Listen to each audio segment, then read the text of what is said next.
Hangout, and you say it's number one. Well, I am Citizen Jones Hussein. Now today on the program, Supreme Court to hit full complement of justices as NJC recommends appointment of 11 and later on the show, groups trade accusations against about masterminds of Kogi INEC resident electoral commissioners attack. I'm hanging out with Babajide Kolade Otitoju. Jide, I greet you. Good evening, citizen. Good evening to our viewers. Yeah, we're joined by Dotun Oladipo. Good evening, sir. And Jide, when I see Dotun, I have hope. He looks very well fed, doesn't he? All right, so the team is ready. I hope you are.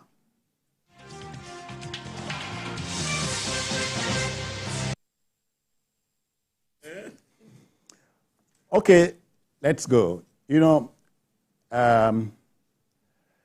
we start our show like this. The Holy Book talks about 70 years, totaling 70 as a ripe old age.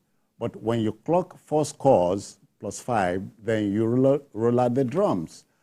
For retired Lieutenant General Theophilus Yakubu Danjuma, TY, a survivor from the 5th January 1966 military push, it's great thanks to the giver of life, the Godhead. So we share the moment with the affable general. A happy birthday to you, sir. Jide? Yes. General Danjuma has been one of the main issues in the politics and the governance of our country. For a man who retired from the army at the age of 41, who rose to the rank of Chief of Army Staff, who became Minister of Defense, who became such a success in the oil industry. You cannot but admit that he's had a very eventful life. Yeah. But in terms of the politics of our country and what he's done for himself and for people around him, Danjuma has lived a fulfilled life. And that's why tomorrow is his birthday, but all roads already lead to The place. his residence here in Lagos. People are coming from different parts of the country. The governor of Taraba State, the young man Agbukefas, who the general assisted in his early life to succeed in his military career, has led commissioners, PAMSECs, and other people, yes, to Lagos to come and see the godfather of Taraba politics. It's the not disputed godfather of Taraba politics. No one will become a governor without Danjuma's support. Okay, okay. In Taraba? In Taraba, yes. It's always done that. And that is why they are happy to rejoice with him. Jide, let me tease you a little. One fond memory of TY I can share with both of you is 1977 was the year of Festac. And one of the great artists who came to our country was the Emperor of Calypso, Slinger Francisco, Mighty Sparrow. He's a personal friend of TY. And the thing came to the open at the time. Wow. We're talking about a man of many parts. Yeah. I think it's actually one of the few Nigerians I admire. Because at some point, he did what a lot of people won't be able to do. He disclosed to Nigerians the source of his wealth. He spoke about how much he made from... He declared his assets, so to speak? From the oil world Yeah. that was given to him by the government. And he said he doesn't need that money. The first thing he did sold the oil well. was to give out half of that money. And he's been funding charities, universities, foundations. He said so. He said he doesn't need that money. And he came out to say where he got it from. I was shocked the day they told him he had $1 billion. I was shocked. And then what was he going to do with it? How many people will do that? That day, half of it went out, $500 million. And that's the kind of man we have. Somebody who says, okay, this is money, legitimately, because the government had the power to do so, to award it to him. But I won't take it out of this country. I won't go and buy this. Let me invest it in humanity. That's the hallmark of a great man. Oh, yeah. It is. And generals don't retire that early anymore. I imagine someone retiring at the age of 41. A good number of officers of their generation retired that early,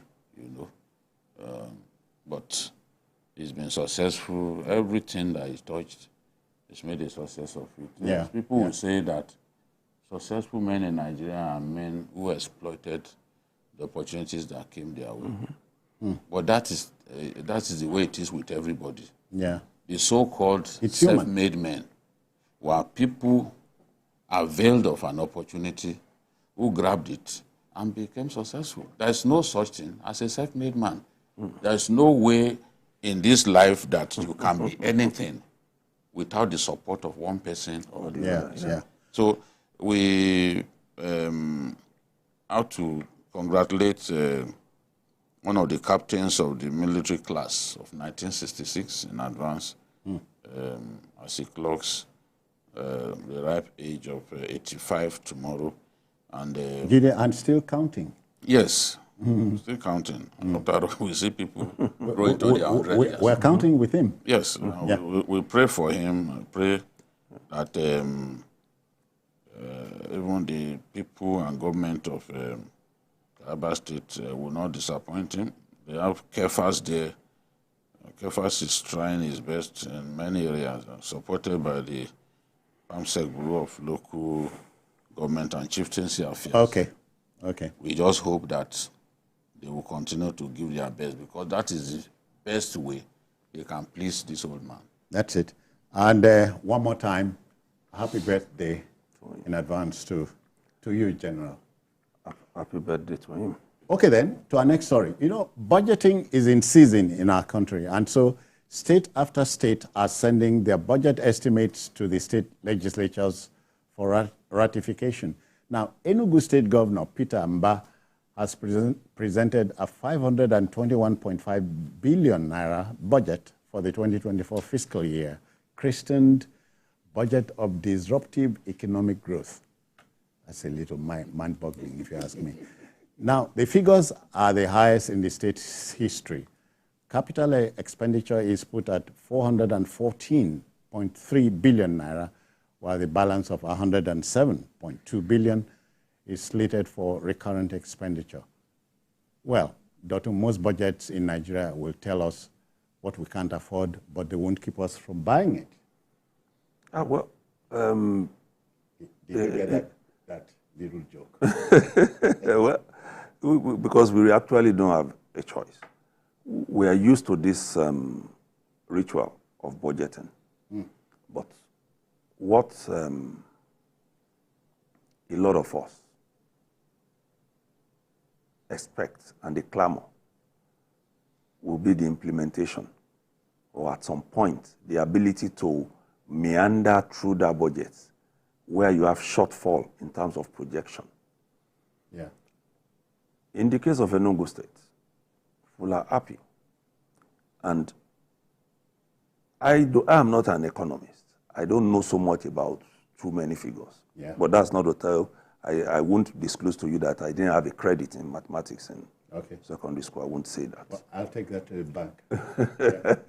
So, but in this case, there is this trust that I find that is rare in Nigerians, having in politicians with the state governor. I don't know where that has come from, but since he came into office, despite the fact that he was being dragged here and there over this so-called National Youth Service Corps certificate, forgery, and all the rest, people still stood with him and believed in him. The man never spoke, But when it came to time to present the certificate, he did. And the coast is clear. So me, I think he's doing a fairly good job. Yeah, that's what people are saying. And that's why I said, for me, this budget is not so much about what is on paper, but the trust the people have in the man who has presented But you know, it. there's a background to the whole story. Let's share it with you and Jide and the viewer. Please, let's share the story, the package with you. Was ushered into the Assembly chamber to present the 2024 appropriation bill to the lawmakers for consideration. Being his first full-year appropriation bill, he explained how the 2023 revised budget was implemented that gave rise to restoration of water supply after 20 years of neglect, construction of prototype smart schools, and type 2 hospitals that will be replicated in the 260 political words. This achievement disrupts over 2 decades water scarcity in Enugu urban and also fulfills our promise to Ndi Enugu. Shortly after, Governor Peter Mbah proceeded to present a copy of the 2024 budget estimate to the House of Assembly. Total budget size of 521 billion, 561 million, 386,000 naira. Capital expenditure 414 billion, 334 million, 120,000 naira. The governor alleged that the state will spend 134.5 billion naira at 33% on education, 31.787 billion naira on healthcare sector, 82.535 billion naira on infrastructure development, and 25.18 billion naira for agriculture revolution. Speaker of the State House of Assembly assured of speedy consideration to support the governor's aim of transforming Enugu State. On behalf of the members of this Hangout chamber, I promise that we shall lead this project and pass the effect here, so that we will continue to serve our people without any hitch. His Excellency is not focused on the politics anymore. He's focused on delivering on his promise to ensure that the quality of life of every Enugu citizen and people that come into Enugu State, they feel the impact of a government and an economy that is growing and repositioning itself. According to the governor, the 2024 budget will improve the living standard of the people, deliver modern infrastructure, expand industrial base, provide enabling environment for investment to thrive through the ease of doing business. Bamidele Ajayi, TVC News, Enugu. Yeah, Jide, I'm enamored of the breakdown. You know, 134. Yes, for education. For education, followed by healthcare. It represents 73.6% of the social sector and 33% of the entire budget. That's for the first time in our country. That's impressive. Yeah. To dedicate 33% of the entire budget to education is impressive. Oh, yeah. There's no way you can simply brush this aside. This is impressive. And there's no argument about it. And they say it's the biggest budget in the history of the state. Yes, it is. Without a shadow of a doubt, it is. Infrastructure will get 82 billion. Water, which represents the best achievement of the governor, because Enugu was derided for his blatant lack of water supply. But this governor came and said, look, I will prioritize water supply. Yeah. And look, it's working. People are enjoying water supply now. As you always say, it is possible. It is possible. If you have the focus and the political will, of course you can do it. Now, the problem they have is because some of those, the pipes, for the reticulation are old. So they are having to replace some of those pipes now. And then, of course, there is some level of sabotage by tanker drivers who used to make money off our people. Selling water. Yes. deliberately excavating pipelines, water pipelines and damaging them. But the governor promised to solve the water problem, and people of Enugu State can testify that. But that should not be difficult for you and I to understand, and Dotun, because Enugu remains the capital of the old eastern region. So the infrastructure will be there. Yes. It's just to prop them up. Yes, and that's what I'm saying, that if the will is there. That's it. You can solve problems. It's possible. He expects IGR of 252 billion to be generated during the period, and VAT, 44 billion will come from VAT. He's going to spend 21.7 billion on health and 25.1 billion on agriculture. As the Dotun said, these are figures, but people are confident that the individual at the helm is somebody who is serious about governance, and he will be able to match his words with action. So we have great hopes about Enugu State, even the way he has begun to show that it's working. Look at even the issue of a seat at home. It came from the off. He said, look, we do not want sit at home anymore. And he did everything possible, including galvanizing the military, to make sure that this thing stops. Yes, it's possible. It's about the energy, the faithfulness that you commit to it. That's it. It's possible. As team leader. Yes, he's the leader. The power is concentrated in him, just like Louis XVI said. And now he's using that power to solve the big, gargantuan problems that we thought were not solvable. Louis said, "L'État c'est moi. The state is me. I am the state." Yes, that's what Louis XVI said. "L'État c'est moi. I am the state. All powers are concentrated in me." That's it. You know? Use them. You already seen this. So we want to encourage Governor Peter Mbah to continue to give his best. You can be in APC, you can be in PDP, you can be in APGA. If you are doing well on this program, we will admit it and encourage you to continue to do your best. We are not going to focus on one political party. That has never been our character. Although some people will sit somewhere and be maligning us and say, "Oh, it is a Tinubu station."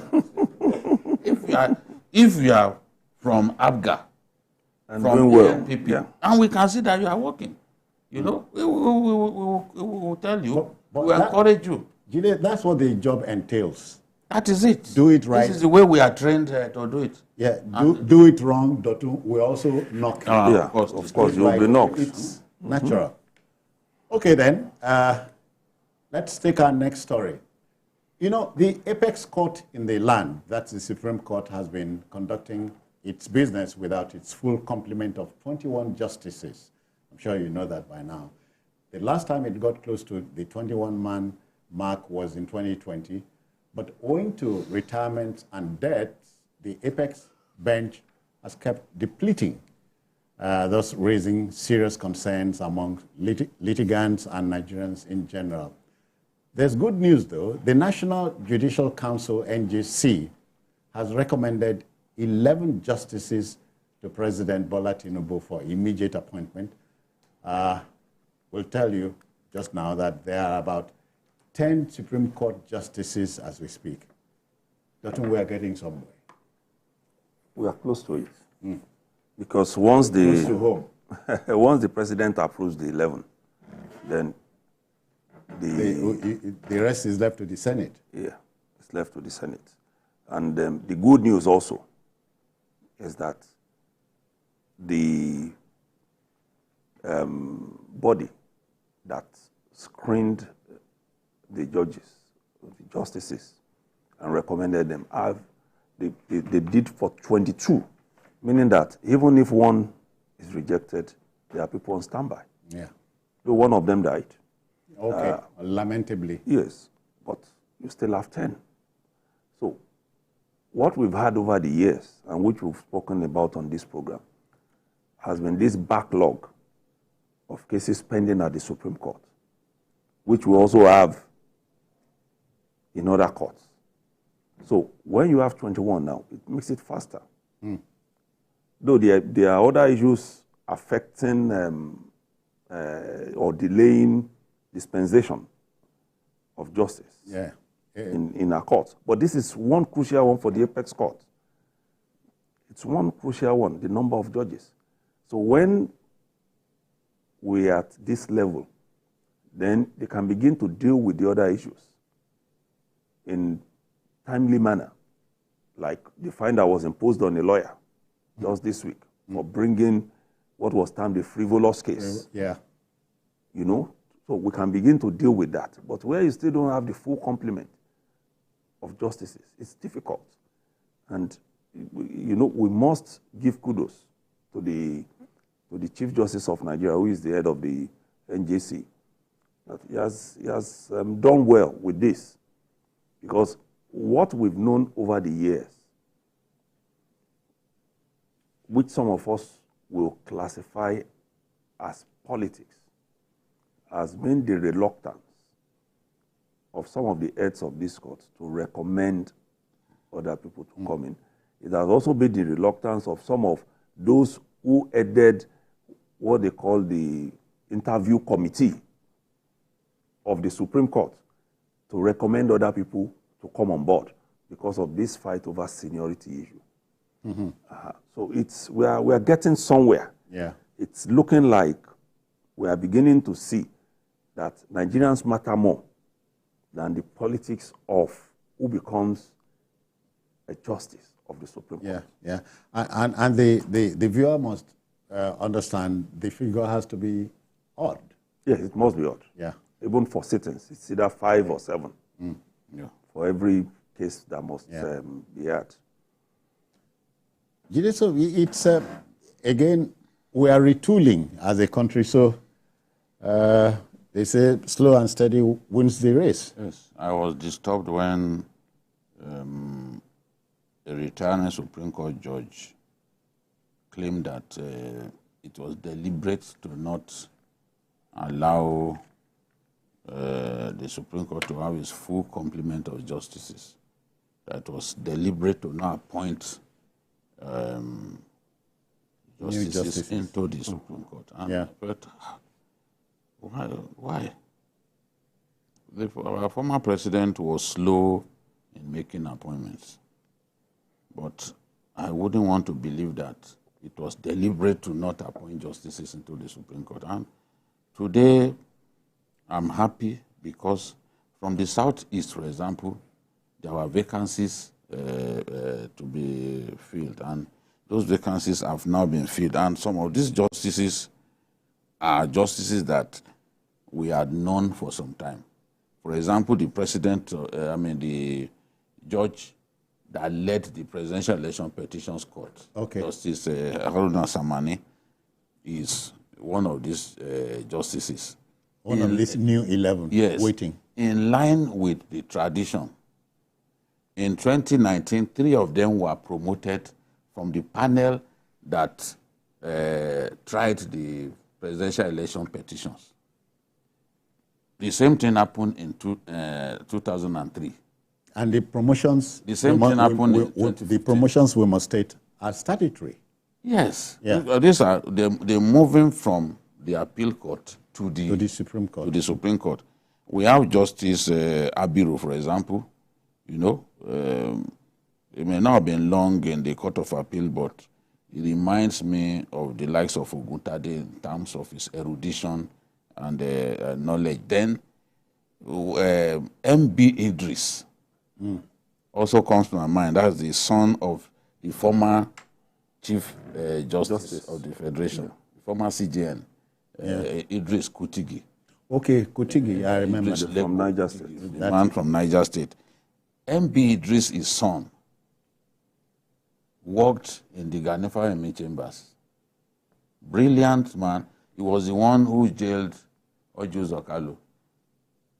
But that judgment was set aside because he had just been elevated to the appeal court. And then the law does not permit you to sit in 2 courts Yeah. So they felt that he should have hands off that case the moment he got elevated to the appeal court. The law does not permit you to go ahead at that stage as somebody who had just been promoted to go and give judgment in the lower court.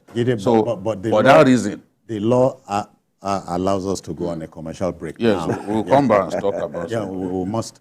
Yeah, stay with us. We'll take this break and return, please.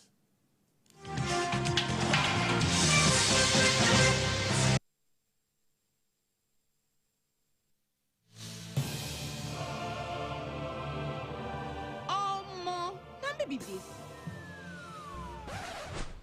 See me see trouble. So today, I said I should treat myself as salary just enter. I ordered my food and was looking forward to demolishing all the orishi. Baby, before serving. Are they run? Oh yeah, time to pay rich now. Food where you never pay for. Now here my card begin acting. Hey. You know what? You know what? Okay. After debiting me, it's like this one wants to find my trouble. Say premium dragging. Oh, because this card did not work. Save yourself the embarrassment. Get a card that works with MoneyPoint's personal banking. Download the app, request for a card and have it delivered to you in 48 hours. Experience banking on point because your money no go hang. You're heading home from work. In the busy traffic, your car breaks down. Car horns blast.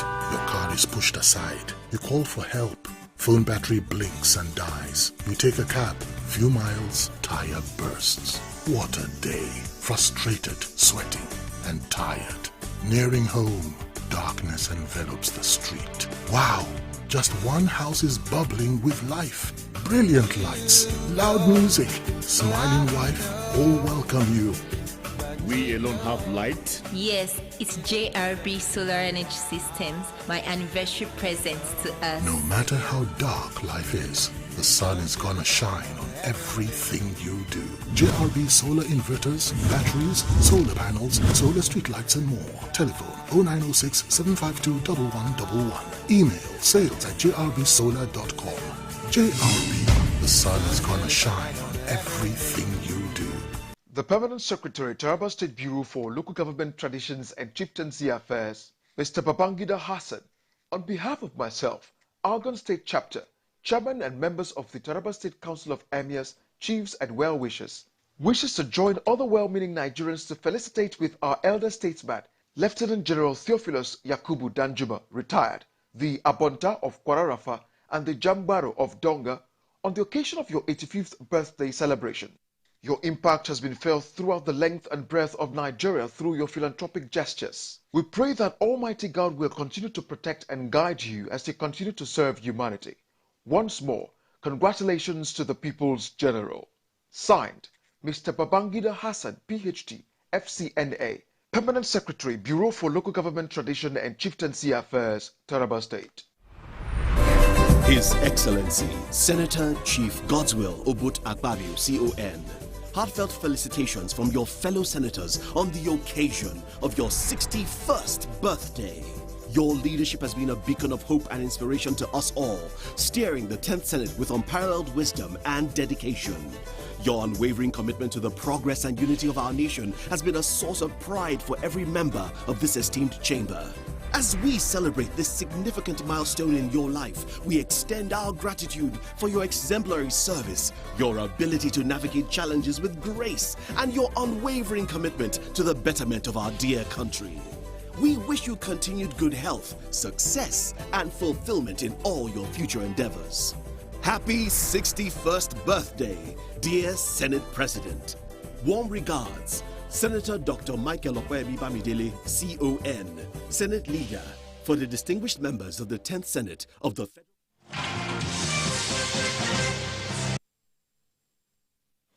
Okay then, let's take our story to a logical conclusion about the apex court. Yes, I was talking about some of the judges.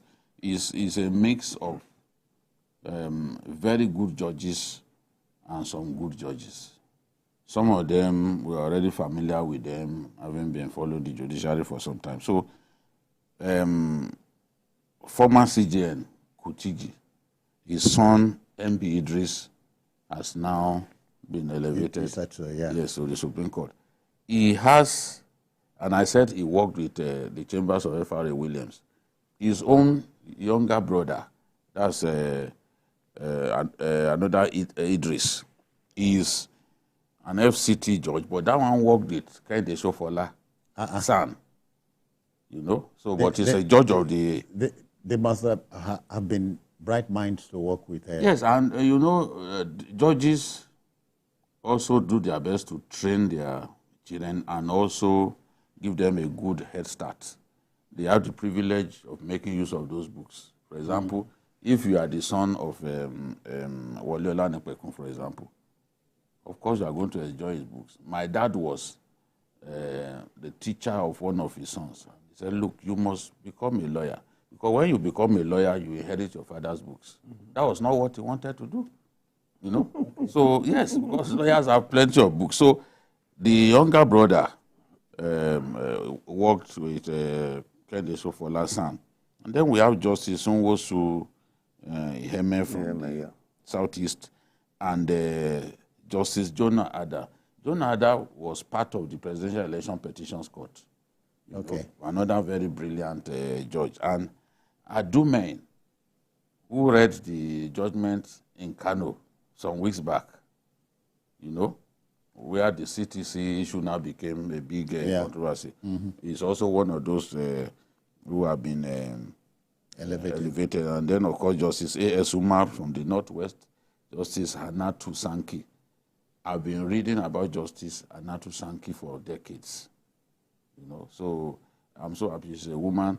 I'm happy to see such a woman sitting in the apex court of our country. So I believe that now that we've sorted out this issue, the burden on those judges will at least go down.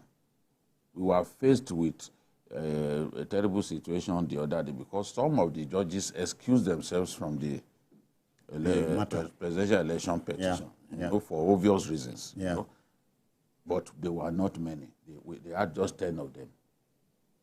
Because the departure of Datijo, the one who retired recently, you know, the departure of Amina Aouje, the wife of one of Nigeria's big broadcasters and diplomats. Adamu. You know? Yes, the Adamu Aouje. You know, she too retired recently. And the place had been depleted. But it's a good thing that the vacancies have been filled and they found good judges to fill those vacancies. People with different strengths in different areas, you know. So I'm really happy. Well, I talk about the apex court, Dotu. You know, they say if you get it at the apex court, then nowhere else to go. If you lose it there, nowhere else to go. It's the last court. That's where you stop. It's the bus stop. So you must definitely have sound people sitting there. Otherwise, the judiciary would lose its team. And I remember the father of Charlie Boy, you know. Yeah. Chukwudi Puta. He said, we are not final because we are infallible. We are infallible because we are final. Final, yeah. So they can't afford to commit errors. Yeah. That's what it means. Because once they speak, that's the end. So the they next like stage... God's representatives on earth. Oh, yeah. Yeah. Because after them, then it is God's judgment that is next. So they have to be incorruptible. They have to be very knowledgeable. They have to dispense justice with the fear of God. With the fear of God. It's really important. So, sometimes, Jide, you cannot run away from the setting at the Supreme Court of in Nigeria. Yes. We are great men and quality women. of erudition at that time, even at the level of the appeal court, you know, we also had some really bright judges. And today, people hardly talk about great judges that you can quote at any point in time. You know, Udo Duma, Fataya Tonda Williams. Yes, Claudia Shaw. You know, Justice Show Emimo. How many of those judges? Taslim Elias? Yes, Taslim Elias, who headed the World Court. Yeah. Justice Irikefe. I'm trying to remember. Aniagolu. Anthony Aniagolu. Aniagolu, yeah. Great judges. Great judges. Anthony Aniagolu, incorruptible. Incorruptible. If you try to, no way, you are not going to succeed. I think that we need such judges. It's not enough to be brilliant. You have to also... I know Dotun would remember that Udo Doma was sent to Uganda. That's Elias to Gambia, the Gambia, right? Yes. Today we still send our judges. Yeah, to the Gambia. One of the judges on the Presidential Petitions Court had also worked in, I think, either Gambia or one of the... Even where the eggs also. We still you have the... Is that particular one that gave this explanation that the embassy should have stamped that document? That do I remember the particular case? One of those judges that gave judgment in the presidential. Yes, I'll remember the name later. It was that explanation, the position of the law, was what he focused his own judgment on, and it effectively blew Atiku's case out of water, because he, being a judge who had served in other jurisdictions outside of our country, he knew exactly what the law says. All right, Jide, so much about that. But now let's go to your state and discuss some more serious matters.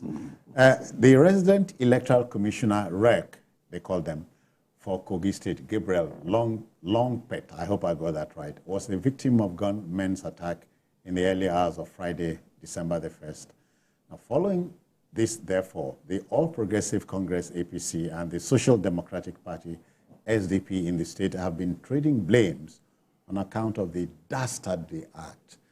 Now, the ruling APC in the state insists that the SDP governorship candidate there, Moritala Ajaka, and his supporters instigated the attack, calling for his arrest and prosecution. The SDP, on the other hand, has dismissed the allegation, adding that Governor Yahaya Bello's thugs are the guilty party. Well, Doctor, accusations are like conspiracy theories. They damage long-standing relationships. Let's take a background to this story. Just a minute. Stay with us, please.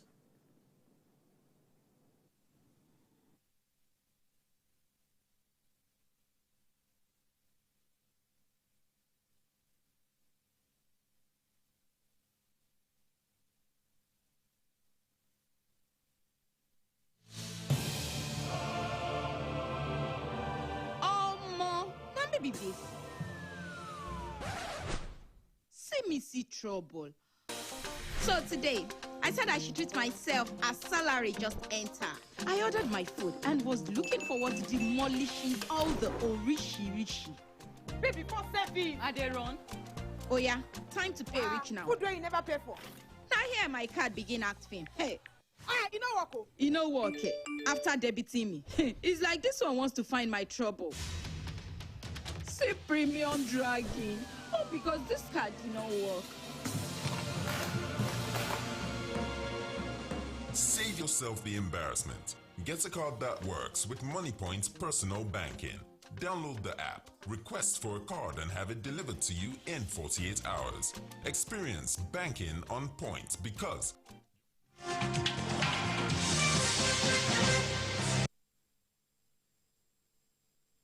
Days after we alerted the nation of the plans of Muritala Yakubu Ajaka and his Social Democratic Party talks to attack the office of the Independent National Electoral Commission in Kogi State.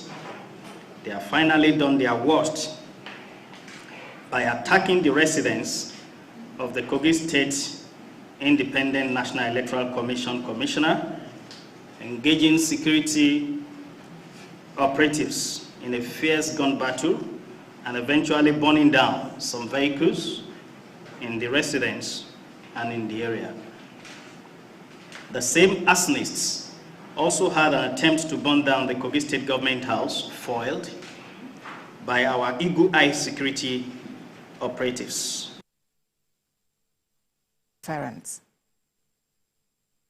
I'm condemning the attempt to assassinate the REC. I'm condemning the attempt by whosoever that organized protesters and tag SDP in it. We are not involved. We never participated. No justification for us to participate, because everything that we are looking for, we have gotten it from INEC, almost 90%, I can say. So why should we go and organize something that would disrupt what we are looking for? It's practically impossible. It's not even logical, you know, for us to do it. It doesn't make sense as people who are looking forward to, you know, getting our stolen mandate back.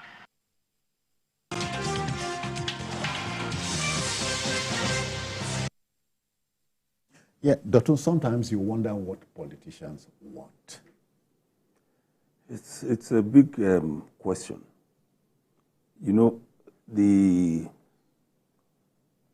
one that is even now more worrisome has been the fact that because the election in Kogi was an off-season, off-cycle, people expected that the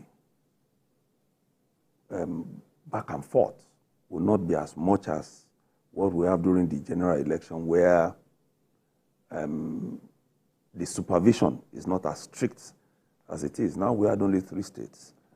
The other 2 states are very calm now. That's the way it is Imo and Bayelsa. You hardly hear from there. Bayelsa is settled. Nobody is going to court. Imo, some people want to go to court, and it's been done peacefully. But here, we've had so much happening in the last 2 weeks. You know, politics has become a zero-sum game. You don't even know what is going to happen next. Yeah. And, you know, on the day the window for filing of petition closed in Kogi State, some lawyers, women mostly, from the 3 senatorial districts in the state, came out to say, yes, we found out that the candidate of the SDP, Social Democratic Party, on whom there has been focus since the countdown to the election began, the campaign, the all of it, Muritala Ajaka did not file his petition. And that they had that it was within the stipulated yes, and that they had that he was going to file it and backdate it, and that they should watch out for him. And then, since we work in my own climb in my own area, that's where I did it. We work with some reporters here and there. The story was that on the day that the window for filing of petition closed, some reporters went to the venue of the tribunal. I know about 2 or 3 of them, where they were told that that secretary was yet to resume in the office, and that office is locked most of the time. They called him at about 11 a.m., and he said he was coming to the office. At about 2 p.m., they called him to say, we are still waiting. He said he was on the way, and then he stopped picking his call. Oh. And then some minutes, at about 4 p.m., the report went out everywhere that the man was attacked on his way to the office at about 2 p.m. That he said so. That he was attacked on the way to the office at about 2 p.m. and that all the petitions filed were taken away. So, I think the white man calls it theatrics. Well, theatrics. Right. So he said these things were taken away. Okay, that's fine. But people need to see the evidence. Why is he taking the when he had an office documents home? Or was he thinking that his office could be boggled? So if your office can be boggled, of course, even you can be mugged. Yeah. And even the office is within where you have other courts. Within. It's not an isolated and it some place. Level of security. So why did you have to take petitions home? And then you say you were attacked. And one thing that now made the situation bad was that the police issued a statement in which it said it was investigating the man's claim. Mm-hmm. And then all of a sudden, that statement was translated or interpreted to be that the police was confirming that the man was attacked. The police did not say so. And that statement was quite straightforward. Quite straightforward. Police were reporting what he told them. What he told them. It's just that we don't have so much time.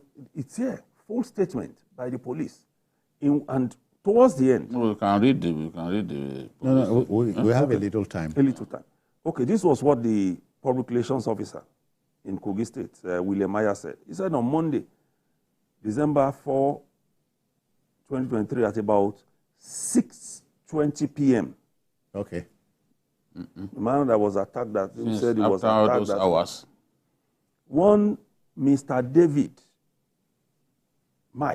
Umar Mike, Secretary to Kogi State Governorship Election Petition Tribunal, along with Labode Apiela, female, confidential secretary, and Asimu Adamu, assistant secretary, came to the State Criminal Investigation Department, Kogi State Police Headquarters, and reported that on the said day, 3 of them left their hotel rooms in Lokoja at about 1 p.m., heading to their office at the High Court Complex. So not somewhere that is driving in his Peugeot 406 car, that's David's car. That just before the CBN office, at about 1:20 p.m., one SUV which had earlier overtaken him blocked his car with 2 other SUVs following behind. All of them surrounded and blocked him as he attempted to reverse. That he saw about 7 hooded men, all heavily armed and dressed in black attire, who shot severally into the air and dragged him and his 2 other colleagues out of their car, ransacked the car, and made away with all the documents, including petitions filed by 4 parties, namely Action Alliance, Action People's Party, People's Redemption Party, and Social Democratic Party. 2 record booklets, a bag containing personal items. He claimed to have also reported to the DSS office. Hence, a thorough and diligent investigation into the incident has been ordered by the Commissioner of Police, Kogi State Command. The attention of the Kogi State Command has also been drawn to a series of distorted information on the incident. Hence, the need to set the record straight. The general public is advised to avoid statements that may prejudice an ongoing investigation into the matter. The command also appeals to anyone with useful information on the alleged incident to provide the same to the command. The public will be updated as the investigation progresses. Now, this was timed to mean that the police said that the police confirmed that it was attacked. That's not. That's reporting. That's the police reporting what his claims, what he told them. Echoing what he said. Yes, they are reporting what he said. They are reporting to the public in what this he case, said. just one side of the story. Yeah. Of course, they were not witnesses to the attack. Apparently, from the tone of this statement, the police and their findings up to the time they issued that statement did not support an attack. Maybe in the fullness of time, the investigation will show that there was an attack. But as at the time they issued that statement, the police did not own up. The police did not confirm that there was indeed an attack. So it makes it worrisome. It makes it worrisome. I will not want to see a situation in which an individual who works for the state will go and keep critical documents at home. One report said he wanted to go and paste the thing, and that means there should be, if he was going to paste, there should have been some copies. Yeah. the certified true copies For in, that in his exercise. office. In his office. Or in the office of the rec. You know, because we cannot have a situation in which an election has ended and we're having this back and forth. I'm happy for one thing. The president of the Court of Appeal has now said, okay, all of you go to Abuja. It is in Abuja that we will sit on this matter. Some states like Ebonyi, like Rivers, they all had their petitions decided in Abuja. In fact, I saw some of them because, in an hotel in Sokoro State. I saw even some of the judges. So, where you have this kind of situation, the president of the Court of Appeal knows what to do. Let them, if a place is deemed unsafe, let them go to the federal capital. That's the decision that they have made. We're looking forward to the trial. We don't need drama. Yeah, the trial of this matter theatrics is what we want to see. We don't want drama. We don't want drama. And we don't want things that will threaten the peace. There are many of our people in Kogi State, who are not interested in politics. Politicians can be seen to be creating problems for people. Because you get the point that I'm making. Oh, yeah. If I'm not interested in politics, allow me to go about my lawful business. Yeah. So that people don't get caught in the crossfire. That is the point that I'm making. Yeah. And our people don't deserve this kind of Gentlemen, drama. I think the American comedian, singer, and actor Groucho Marx, he put it succinctly. He said, politics is the art of looking for trouble, finding it everywhere, diagnosing it incorrectly, and applying the wrong remedies. And once you diagnose incorrectly, obviously, no way you can't find the right remedy. Obviously. It's just like a man suffering from kidney failure, and you now diagnose him suffering from malaria.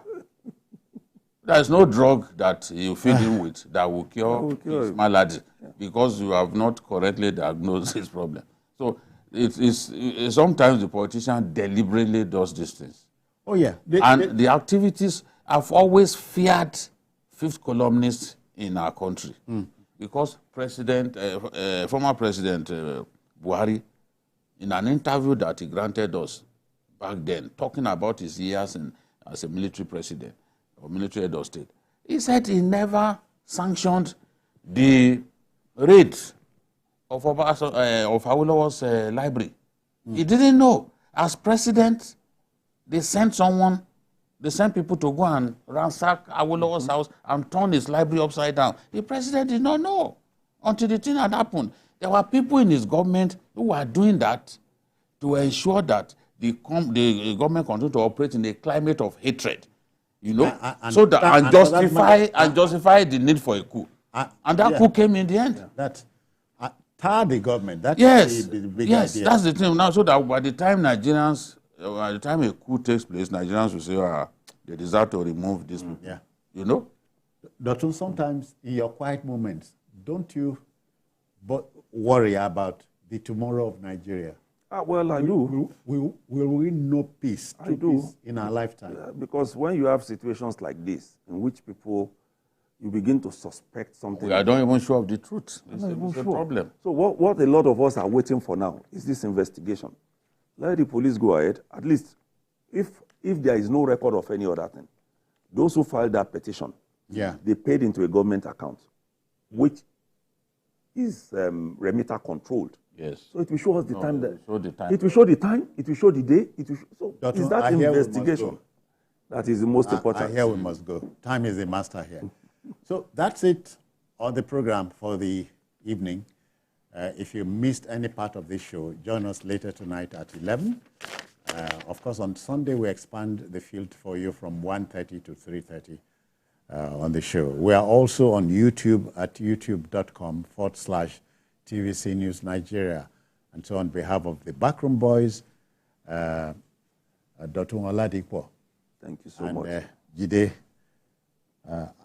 I say thank you for watching. Bye-bye now. Thanks.